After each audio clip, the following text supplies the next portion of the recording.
Hello, hello, ladies and gentlemen. This is your girl Mitzi, and this is Mitzi. Let's think about it. Today we are thinking about bundling investments. That's a thinker.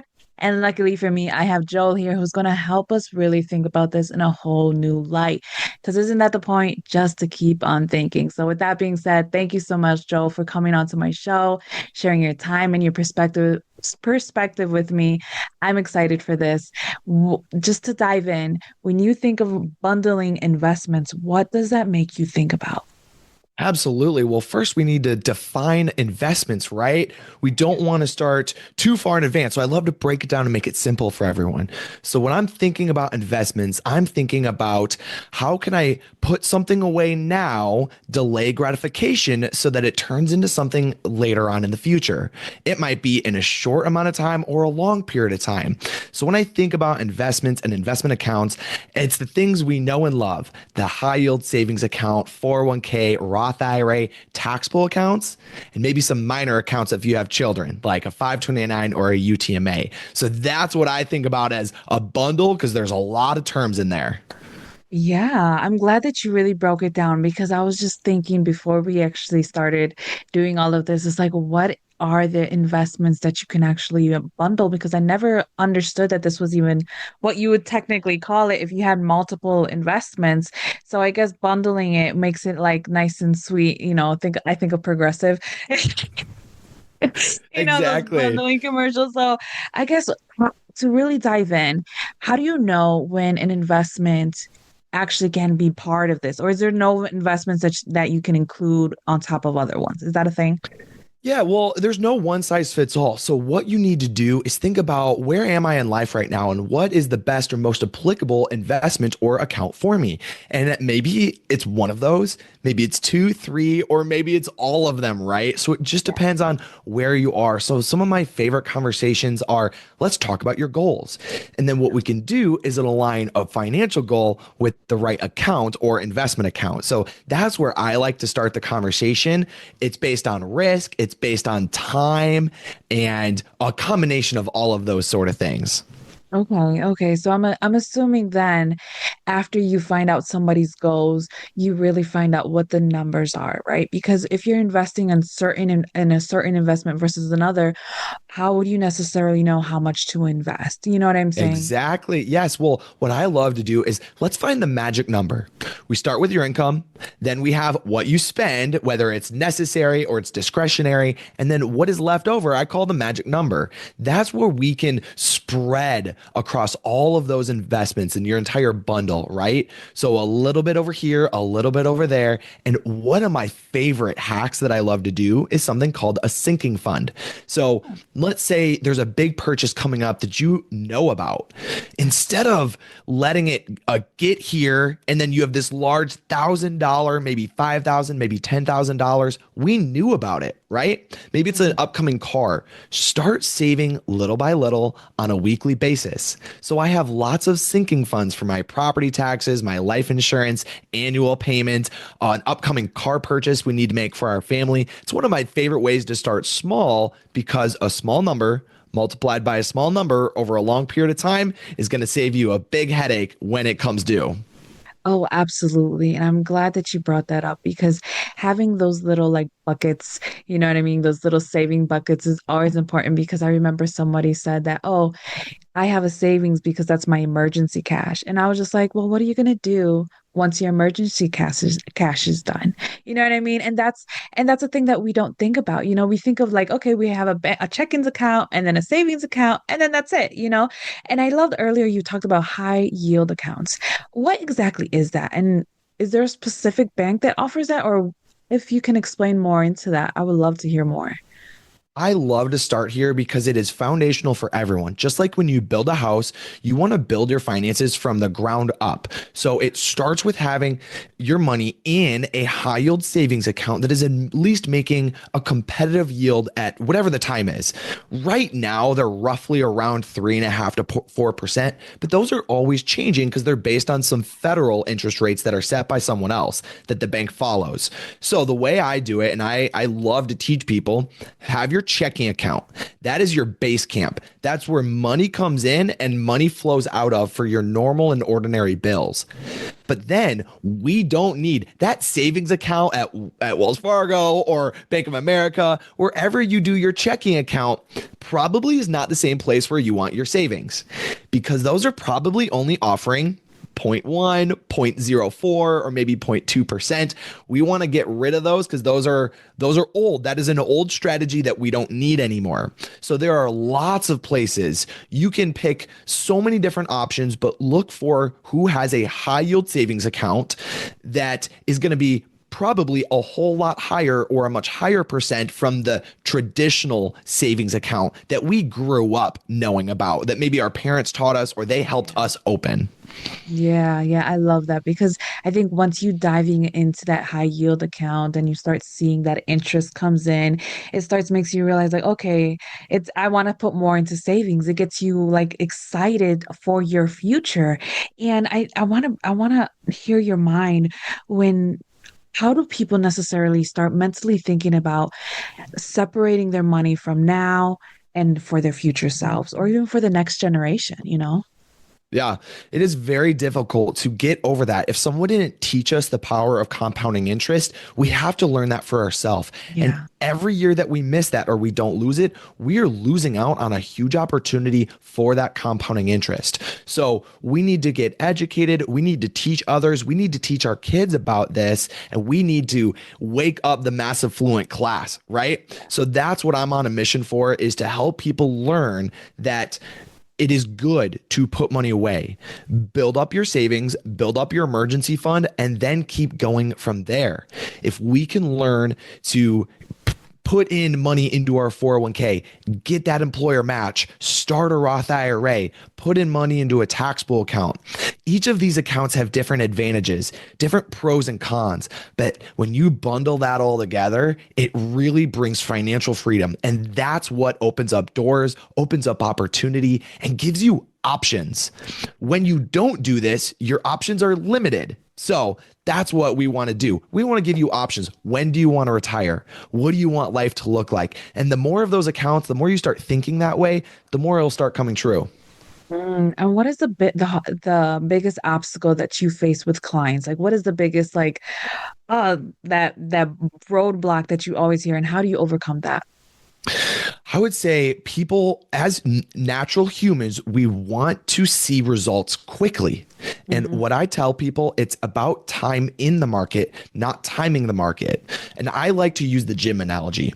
When you get a gym membership and you go to a gym and you get an awesome workout in, Yeah. you might feel really good, but you're not going to see major results in one day or in one week. But if you ask anyone who's committed to going to the gym, you see those results after a few months, after a few years.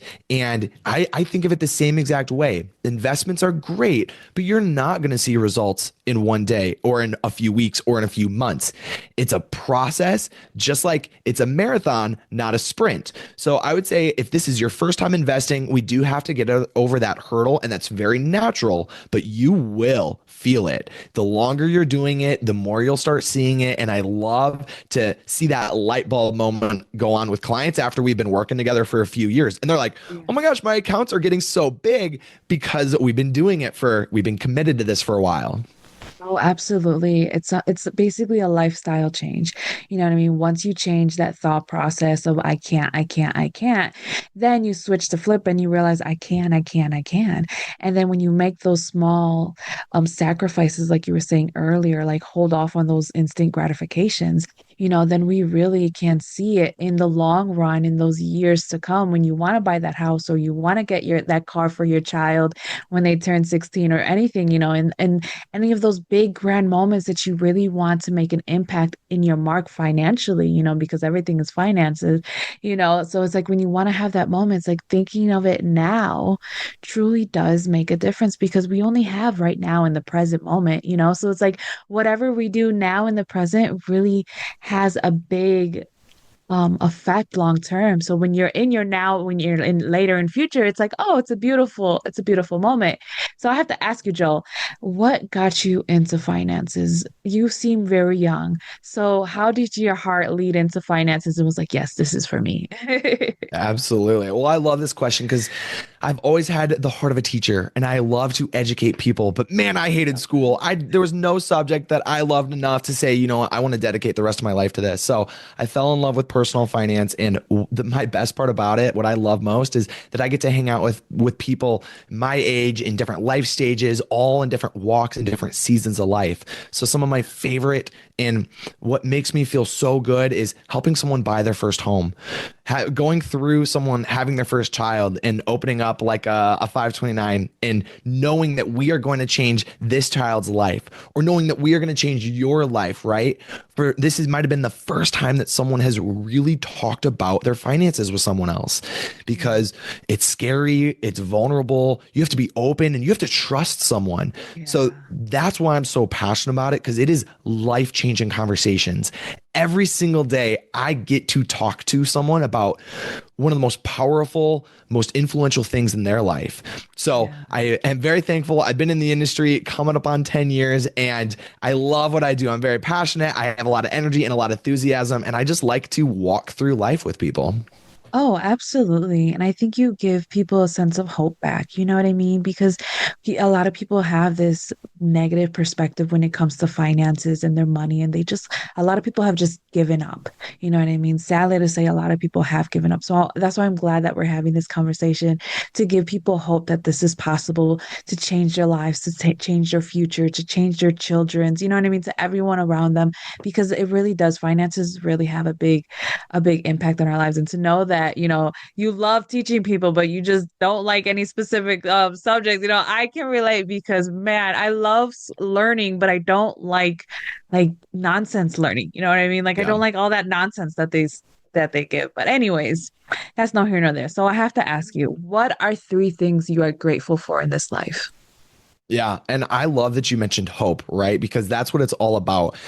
We oftentimes underestimate what we can do, and that leads to no action. So, this is a principle that we should take into every aspect of our life, whether it is a financial goal or a physical goal or a relationship goal. You just got to get started. It is not too late. And I talk to people. One of the questions that people ask me so often is, "Hey, how am I doing? How does this compare? How does this look to maybe someone else like in a similar situation or similar age?" And what I can tell them is stop comparing yourself to everyone else and start comparing yourself to yourself and be the best version of yourself starting right here, right now, today. Sure, we could think about the past, but that doesn't matter. What matters is here, right now, the present, and the future. So, what I Exactly. tell people is the best day to plant a tree was yesterday, and the second best day is today, and that's what we're doing. So, to everyone listening out there, there is hope. It's not too late, and you will be able to do that. So, that kind of leads me into some of the things that I'm most thankful for is that this is a powerful conversation. I want everyone to be more open about talking about this. There's no Absolutely. such thing as a dumb question when it comes to your finances. Even if it is the most simple or most complex, we need to be more open about talking about our finances, because all it's really doing is slowing everyone down, right? Yeah. I think that's why we don't start this early enough. We don't talk about it in middle school or high school or college nearly enough. I think we're getting better, but there's a lot of work to do. So Absolutely. I'm trying to be a trailblazer in this industry of bringing financial planning back to the mass affluent class, maybe for the first time ever, because historically, financial advisors have only ever wanted to work with people who have high net worth, because that's how their revenue and that's how they get paid. So that's one of the things. Number two, what I'm most thankful for is working with people who have never had a financial planner before. I would say probably 78% of my clients, this is their first time. So I get to show them, I get to be that definition and that factor for them of what it's like to work with a financial planner. And number three, there's good out there, right? There's Yeah. there's so much good, and I want you to be the change that you want to see in the world. So Yeah. get to work, work hard, and start, because Yeah. I'd rather see progress than trying to aim for perfection. Exactly. I mean, there's really no such thing as perfection. We have this idea that it's there, but really it's like a mirage, you know what I mean? Something that we're never reaching, but only if we realize we are perfect in the moment as long as we are doing something in our moment, in our day, in our now, you know? So I absolutely agree with that. And I want to get back to what you were talking about earlier, a 529. Can you explain more what exactly is that? Because I'm not sure I ever heard of that. Yeah, absolutely. So, as a father with two boys, I'm very passionate about saving and creating a financial success for my kids and my future grandkids. I'm Yeah. always thinking a generation ahead because that's how we can truly change. Instead of thinking in my life, in my moment, I want to think further beyond that. And I want to make a bigger legacy and have a bigger impact than that. So, a 529 is a great account for college savings. This is one of the best methods out there to save for your kids to go to school. You might be able to get a state tax deduction, so a little bit of immediate win there, depending on what state you live in. You can get it invested, and it keeps getting more and more flexible. The government loves the 529 right now, so they're always changing the rules to make it better, more flexible. You can now use it for K through 12 and then college later on. So if you don't know about it, you got to look it up. There's a 529 and a UTMA. That is an investment account with your name and the minor's name attached to it. Again, you can invest it, but it comes with a lot more of the flexibility and less of the tax benefits. But that's the great place if you want to save for a car, for a wedding, for just general assistance later in life for your kids. So those are right now. It could change. It changes very often, but those are the two accounts right now that are great if you do have children and you want to start saving for them. Oh, that's awesome. Well, thank you for that. I love that because I have two small sons. And I know that college is eventually going to be on my mind because, man, these years you blink and they're already grown up and oh my goodness, I'm not ready for it, but I have to be ready for it. You know what I mean? Every parent has to be ready for this. We have to think about the things that we don't want to think about. You know what I Yeah. mean? And even if it's a wedding or a car or their children's graduation or even a parent's death, you know what I mean? That is all something financially we have to prepare for. And I think when we have these bundling investments, you know, these saving buckets and just really thinking intentionally with our money, I think that's what it really is. When we are more intentional with our money, then we are not wasting it on nonsense in the moment. You know what I mean? You don't need to go to the dollar store and have a shopping spree when you could spend all that money in something that has value later on, you know, then you can go and do whatever, go wherever you want to go and have that moment, you know. But I think we have to let go of those little gratifications to really start thinking intentionally with our money so that we can invest not only for our finances, but for our future. You know what I mean? And I think that's the biggest thing. And it's sad that the time is catching up to us. So, what can be some lasting words that you can leave us off with? Even though, let's be honest, the whole entire conversation was so memorable. I hope y'all were taking notes. People in the back, raise it up, rewind, pay attention because this is the good stuff. So, Joel, what can be some lasting words you can leave us off with? Yeah, absolutely. Well, one, I'm so proud of you listening right here today because that means that you want to make a difference. That means that you want to be different and not do it the way that you've done it in the past. You are looking and you are seeking for growth, and that's what you're doing right now here today. So, this was some really good applicable ways to get started.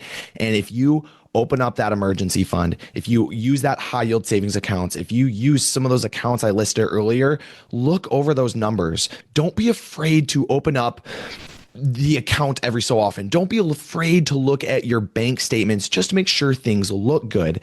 If you're overwhelmed, if you don't think you have the time, willingness, or ability to do some of these things on your own, it might be time to go find someone that you love and trust that can walk through life with you and take off some of that burden. We need to know when that time is to look for that financial advisor because if you try to do it on your own and it's not getting done as well or as effectively, then it might be worth it to go look for someone to do it for you and with you walking through life.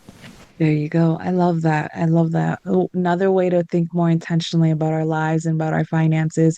See, ladies and gentlemen, if you guys really enjoyed this conversation and feel like you've taken more than one note out of this, because believe me, you have to had gotten more than one nugget out of this because it has nothing but good, good, good, good information. So please check him out. I have his websites available attached to this podcast episode on in audio. If you're listening in audio, go click on his website, go check it out. And if you're listening on YouTube, my website, then obviously go check out his photo. Boop, right there. Click on his face and it goes directly to his website so that you can keep on thinking and thinking intentionally about your finances and just all of your life. You know what I mean? This is your future, who you are, you know? So think about it, think about it. So with that being said, bye.